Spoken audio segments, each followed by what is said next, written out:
কমপক্ষে 100 বার পড়ার চেষ্টা করেন সুবহানাল্লাহ। পারা যাবে ইনশাআল্লাহ?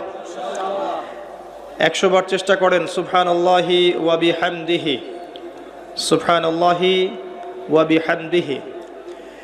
মিজানের পাল্লায় দুটো কালিমা প্রচণ্ড ভারী হবে, সুবহানাল্লাহি ওয়া বিহামদিহি, সুবহানাল্লাহিল আযীম।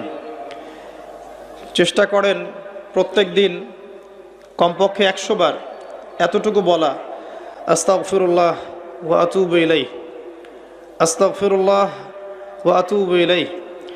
নবী সাল্লাল্লাহু আলাইহি ওয়াসাল্লাম, যার আগের পিছের সমস্ত গুনাহ মাফ, যিনি নিষ্পাপ মানুষ, তিনি দিনে 100 বার আল্লাহর কাছে ইস্তেগফার করতেন।